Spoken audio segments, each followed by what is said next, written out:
আসসালামু আলাইকুম নমস্কাৰ বন্ধু বান্ধৱীসকল আশা কৰোঁ আপোনালোকে সকলোৱে ভালেই আছে। আজি আপোনালোকৰ আগত মুছলিম ইনহেৰিটেন্স অথবা মুছলিম উত্তৰাধিকাৰ আইনৰ কেইটামান গুৰুত্বপূৰ্ণ কথা অৱগত কৰিবলৈ ওলাইছোঁ। মুছলিম পৰিয়ালৰ মুৰব্বী এজনৰ মৃত্যু হোৱাৰ পিছত তেখেতৰ ল'ৰা ছোৱালী থাকে, গতিকে সেই ল'ৰা ছোৱালীসকল বা আত্মীয় স্বজনৰ ভিতৰত ৰাখি থৈ যোৱা সম্পত্তি কেনেকৈ বিতৰণ হ'ব আৰু কোনে কিমান অংশ পাব, ইয়াৰ সম্পূৰ্ণ বিতং আলোচনা কৰিবৰ কাৰণে এই ভিডিঅ'টো বনাইছোঁ। আশা কৰিছোঁ ভিডিঅ'টো প্ৰথমৰ পৰা শেষৰলৈকে আপোনালোকে চাব। ইয়াতে এটা বিষয় হৈছে, ধৰা হওক স্ত্ৰীৰ মৃত্যু হৈছে, স্বামী স্ত্ৰী থাকে, যদি স্ত্ৰীৰ মৃত্যু হয় তেতিয়াহ'লে স্বামীয়ে কিমান অংশ পাব।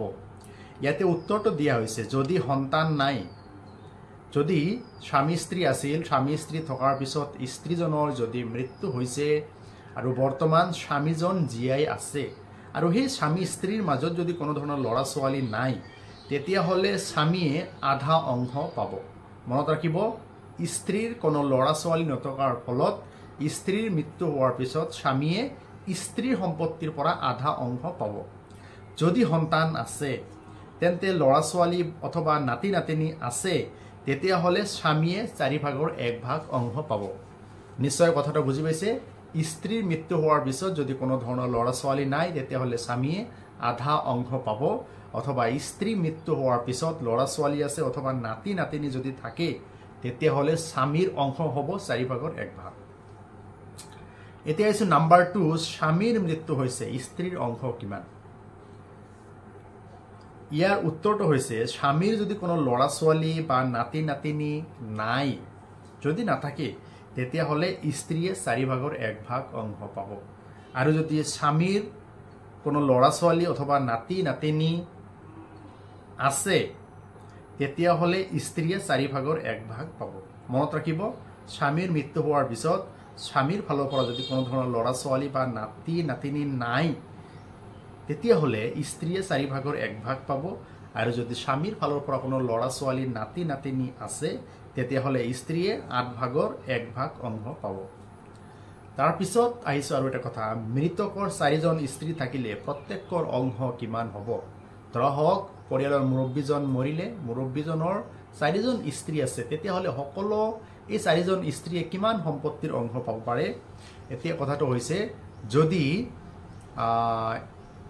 পৰিয়ালৰ মুৰব্বী অথবা স্বামীৰ মৃত্যু হোৱাৰ পিছত 4জন স্ত্ৰী থাকে আৰু সেই পৰিয়ালৰ মুৰব্বী বা মৃতকৰ যদি কোনো ল'ৰা ছোৱালী থাকে, তেতিয়াহ'লে সকলোৱে মিলি 8/1 অংশ পাব।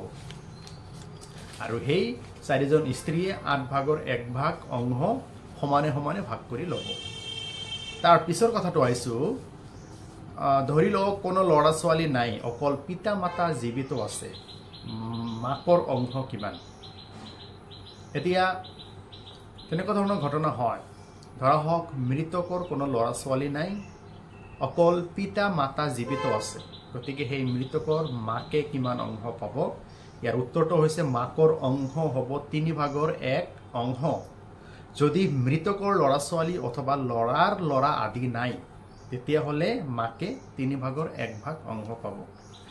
তাৰ পিছৰ বিষয়টো আহিছোঁ, মৃতকৰ ল'ৰা ছোৱালীৰ নাতি নাতিনী আছে, মাকৰ অংশ কিমান হ'ব?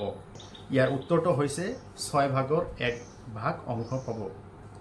আৰু যদি দেউতা জীৱিত আছে, দেউতাও 6/1 অংশ পাব।